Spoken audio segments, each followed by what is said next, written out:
Chapter 7. Braden stood nearby as Randall worked the stalls.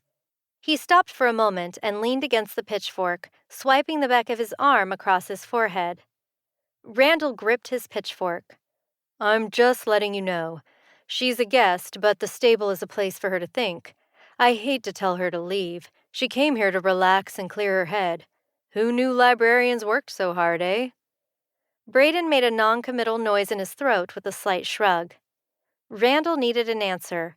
If having Madison there cost him his job, he wouldn't be able to let her visit him in the stable. He needed the good pay of this job, or he'd have to wait another winter to start building his barns. "So is it okay that she's in here as long as no one sees her?" He prayed it would be. Their time last night had been so comfortable, in most respects. His heart still clapped against his chest whenever he thought about it. "You'll have to check with Luke. It isn't my call." Braden shuffled a bit, uncomfortable with the subject. Braden had never been one to go chasing after females, and he'd never talked about them before. There had never been much to talk about. "You okay?"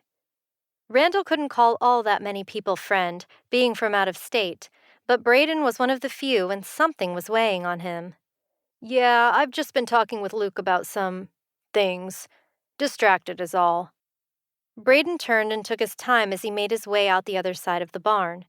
Randall would have to hurry to catch breakfast. Only 13 more meals until Madison left for home. He didn't even know her last name. Did it matter? These encounters never lasted. Summer infatuations were nothing more than short, sweet diversions, but he'd never partaken before. Very few women had ever caught his interest so completely. He couldn't stop thinking about her or where she was. What was she doing? She was getting far too distracting. He found himself hoping he'd bump into her during the day as he worked. Or if he was in the stable like right now, he kept looking up to see if she'd come in. It made him slow. Luke sauntered into the stable and leaned against a stall. "Met Braden just outside. He said you might want to talk with me." Randall respected Luke. He was a hard worker, good man. But he didn't know Luke as well as he knew Braden.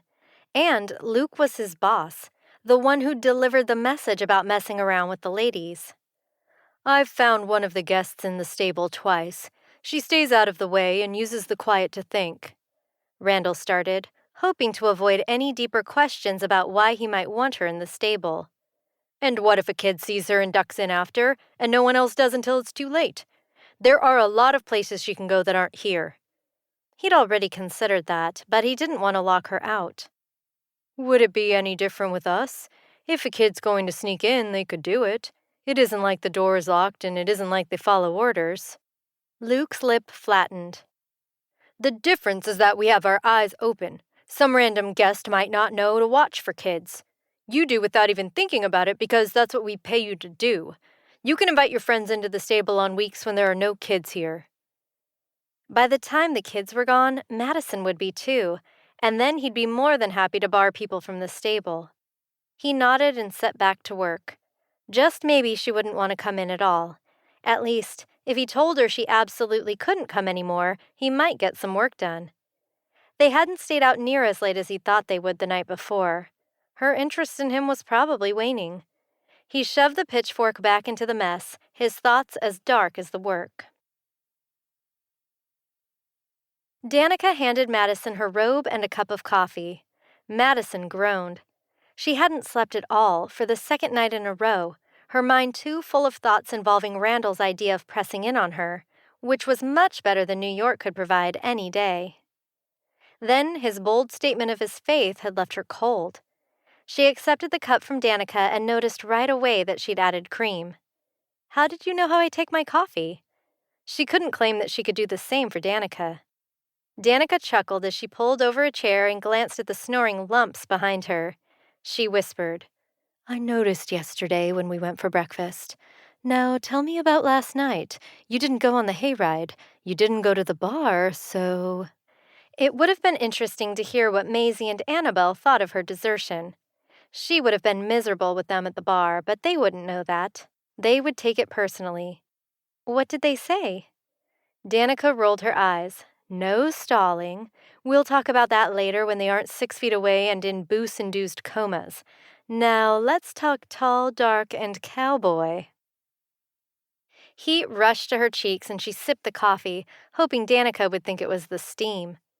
His arms had felt so good around her, and she'd felt safer than she had in years. There was even this inkling in the back of her mind that if she could ever just relax with him, in his arms, she could sleep better than she had since moving from home. No more fear as some other tenant walked by her door in the night. No more worry that the guy in the hoodie might be eyeing her purse. She shook her thoughts away from New York. Best enjoy the peace while she had it. He was wonderful, and not all in one. Danica frowned and waited. Even though there was really nothing to tell, she didn't really want to share it. Their time under the stars was personal, just hers and his. Sharing it would make it less so. We didn't kiss, if that's what you're asking. She leveled her gaze at Danica, who struggled to keep her laugh under control. And why not? A sound kiss might do you some good. Madison almost choked on her coffee. You're telling me to kiss him? I thought that was against some rule or something.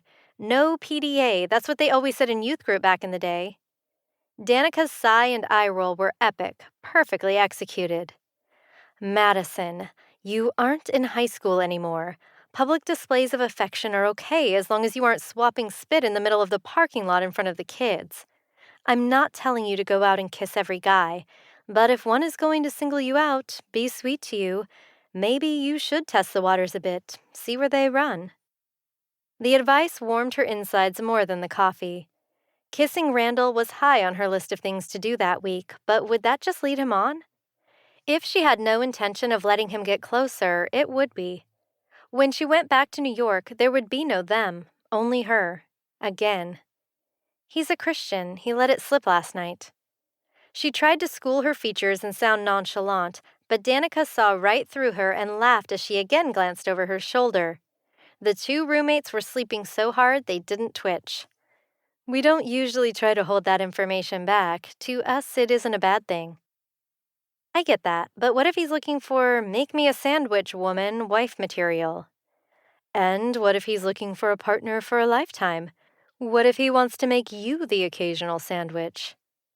It had been a serious case of insta-love from the moment she'd seen him coming toward her on arrival.